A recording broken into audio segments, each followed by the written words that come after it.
उत्तर प्रदेश के कमोबेश सभी जनपदों में हम पहुंचे, जहां पर बहुत सारे लोगों के साथ चर्चाएं हुई, साधारण साथियों के साथ, साधारण जीवन में जो साथी मिलते हैं, विशेषज्ञ लोग बहुत सारे थे, उनके साथ बातचीत करी।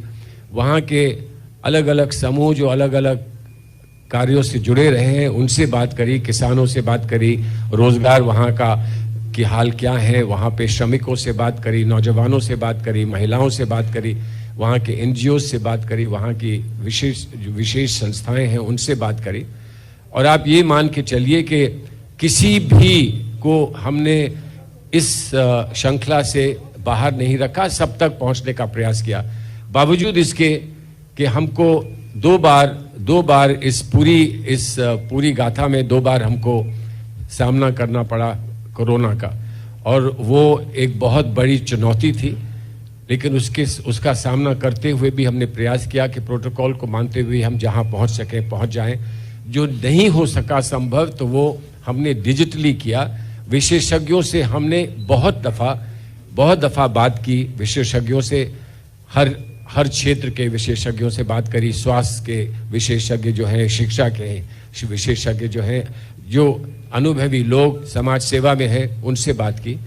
और अंततः हम ये मानते हैं कम और बेश हम 1 लाख से ज़्यादा लोगों तक पहुंच सके।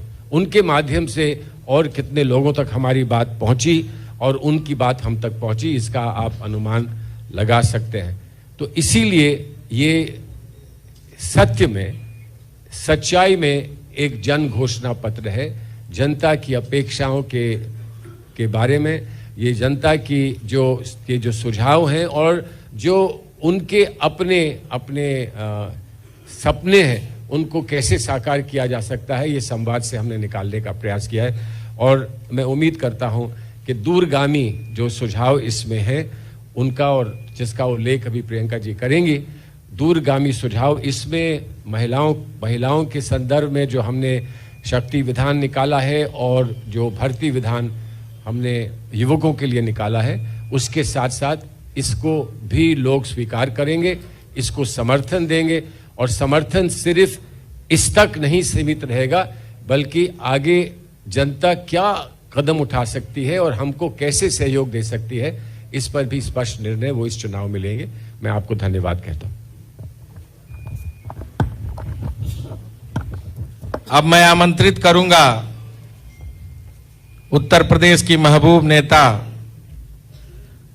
जिन्होंने लगातार सड़कों पर संघर्ष किया, किसान, नौजवान, गांव गरीब की आवाज उठाई, कभी डरी नहीं, दबी नहीं, जेल तक की यात्रा तय की और जनता के बुनियादी सवालों पर लाठी डंडे भी खाई, लेकिन इस सरकार के दमन का मुंहतोड़ मुकाबला किया, उत्तर प्रदेश की आवाज बनी।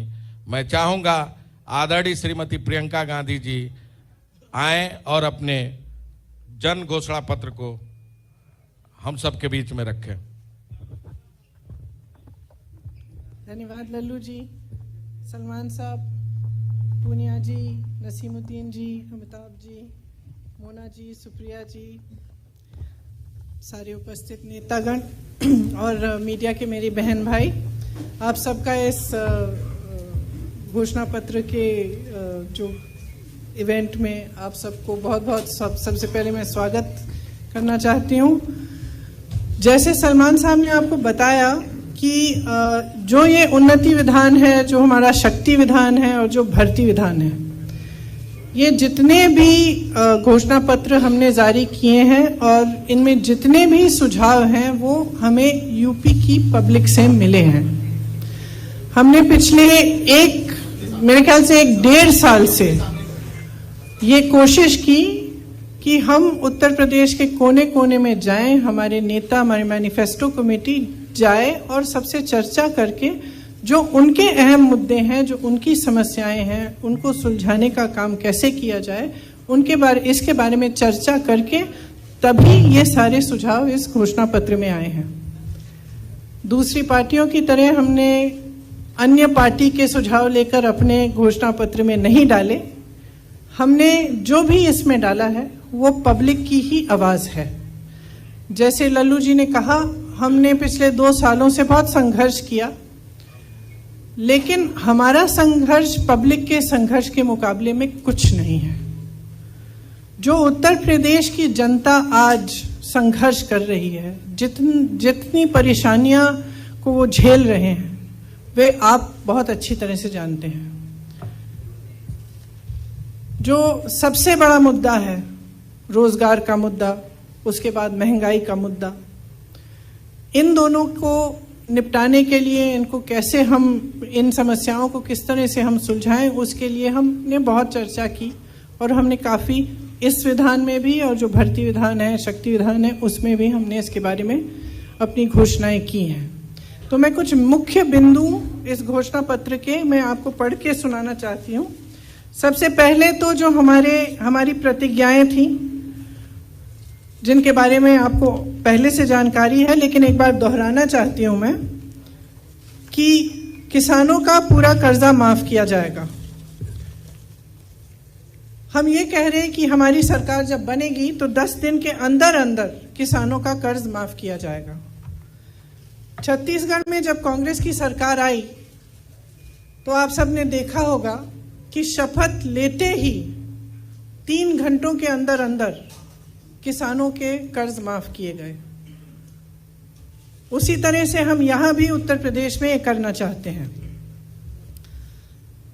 2500 में गेहूं, धान और 400 में गन्ना खरीदा जाएगा। बिजली बिल सबका हाफ किया जाएगा। कोरोना काल में जिस का बकाया है वो साफ किया जाएगा, खत्म किया जाएगा। जिस को कोरोना से सबसे ज्यादा आर्थिक मार पड़ी, उन परिवारों को 25,000 रुपए दिए जाएंगे ताकि वो एक बार फिर अपने पैरों पे खड़े हो सके। हमने पहले भी ये बहुत बार घोषणा की है, फिर से दोहरा रहे हैं कि 20 लाख सरकारी रोजगार दिलवाएंगे। इसका पूरा खाका तैयार करके हमने भर्ती विधान में आपको कुछ दिनों पहले बताया था। उसमें से 12 लाख सरकारी पद खाली पड़े हैं जिन्हें भाजपा की सरकार ने 5 सालों से नहीं भरा। हम कह रहे हैं कि हम वो 12 लाख पद भी भरेंगे और उसके अतिरिक्त हम 8 लाख और पद भरेंगे, या और रोजगार हम पद भरेंगे नहीं, 8 लाख हम रोजगार और पैदा करवाएंगे। इसके साथ साथ हमने पहले भी कहा है कि 40% रोजगार पहले के जो आरक्षण है उनके तहत महिलाओं को दिए जाएंगे। अगर कोई भी बीमारी हो तो सरकार की तरफ से 10 लाख रुपए तक इलाज मुफ्त मिलेगा। आवारा पशु की बहुत बड़ी समस्या है उत्तर प्रदेश में। कम पार्टियां इसके बारे में बात करती हैं, लेकिन सच्चाई ये है कि किसान बहुत त्रस्त हैं। और हमने अपने अनुभव में, जो हमारी छत्तीसगढ़ में कांग्रेस की सरकार है, उन्होंने एक पूरी योजना बनाई कि इससे हम किस तरह से इस समस्या को हम हल कर पाएं। इसके मुख्य बिंदु हमारी उन्नति विधान में हैं, लेकिन मैं यहाँ कहना चाहती हूँ कि जिन को आवारा पशुओं के नुकसान को झेलना पड़ा है, उन्हें 3,000 रुपए का मुआवजा दिया जाएगा और एक गोधन न्याय योजना शुरू की जाएगी, जिसके काफ़ी ज़्यादा एलिमेंट्स होंगे, लेकिन एक एलिमेंट ये है कि 2 रुपए किलो में गोबर खरीदा जाएगा। ये छत्तीसगढ़ में हो रहा है और फिर उस गोबर को वर्मी कॉम्पोस्टिंग में सेल्फ हेल्प ग्रुप्स द्वारा इस्तेमाल किया जाता है। तो इससे बहुत सुविधा होती है।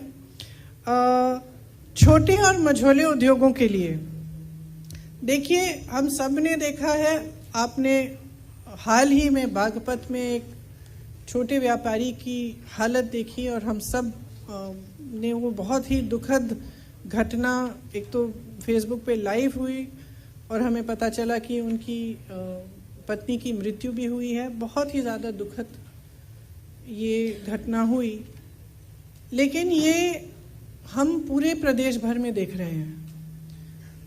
चाहे मैं नोएडा में गई प्रचार करने के लिए, चाहे मैं बुंदेलखंड गई, चाहे झांसी में थी, चाहे यहाँ पे लखनऊ में हो, चाहे जहाँ भी मैं जा रही हूँ, ये देखने को मिल रहा है कि जो छोटे व्यापारी हैं और मझोले व्यापारी हैं, वो एकदम इतने त्रस्त हैं और परेशान हैं क्योंकि उनके लिए एकदम कोई भी सपोर्ट समर्थन सरकार की तरफ से नहीं आया है।